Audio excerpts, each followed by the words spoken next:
तकरीबन 2 मील तक फैला ये गोल्डन गेट ब्रिज खुदकुशी का इरादा रखने वाले अफराद की तवज्जो का मरकज रहा है। मई 1937 में इसके खुलने के बाद से हजारों अफराद गोल्डन गेट ब्रिज से छलांग लगा चुके हैं। गुज़िश्ता साल तकरीबन 240 अफराद यहाँ खुदकुशी करने आए, लेकिन ज्यादातर की कोशिश को नाकाम बना दिया गया।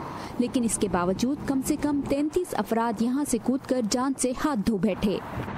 जी बिल्कुल, मैंने सुना है कि इस ब्रिज पर काफी खुदकुशियां होती हैं।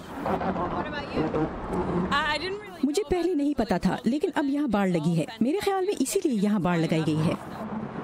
इस ब्रिज की इंतजामिया ने खुदकुशी रोकने के लिए एक जाल की तामीर शुरू कर दी है। ये पैदल चलने वालों के लिए दोनों अतराफ मौजूद रास्ते से 20 फुट नीचे बनाया जा रहा है, जो 20 फुट आगे तक फैलेगा ताकि लोगों को ब्रिज से छलांग लगाने से रोका जा सके। कुछ लोगों के ख्याल में अपनी जिंदगी का खात्मा करने की ख्वाहिश रखने वालों को बचाने के लिए इतना पैसा लगाना गैर जरूरी था।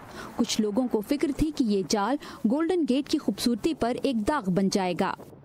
लेकिन एक अशरे तक जारी रहने वाली बहस और जहनी मसाइल की आगाही में इजाफे से इस प्रोजेक्ट पर काम किया जा रहा है। सेफ्टी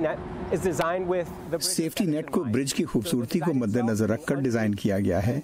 दरअसल डिजाइन ब्रिज के नीचे से शुरू हो रहा है, यानी जब आप ब्रिज पर चल रहे हैं, बाइक चला रहे हैं, ये आपको नजर नहीं आएगा, जबकि धाती नेट का रंग ग्रे है जो समुद्र के पानी और धुंध के साथ मिल जाएगा। जाल पर तकरीबन $211 मिलियन लागत आएगी, जबकि इसकी तामीर 3 साल में मुकम्मल हो जाएगी, जिसमें धुंध और तेज हवाएं एक चैलेंज बन सकती हैं। हिफाजती इकदाम के तौर पर ब्रिज के कोने पर खुदकुशी की रोकथाम के लिए बनाई गई हेल्पलाइन के लिए खास फोन एक अरसे से मौजूद हैं, ताकि खुदकुशी का ख्याल लेकर इस ब्रिज पर आने वाला शख्स किसी से अपने दिल की बात कर सके और खुदकुशी का ख्याल दिल से निकाल दे। लेकिन हिफाजती जाल ज्यादा लोगों की जान बचाने में मौसर साबित होगा।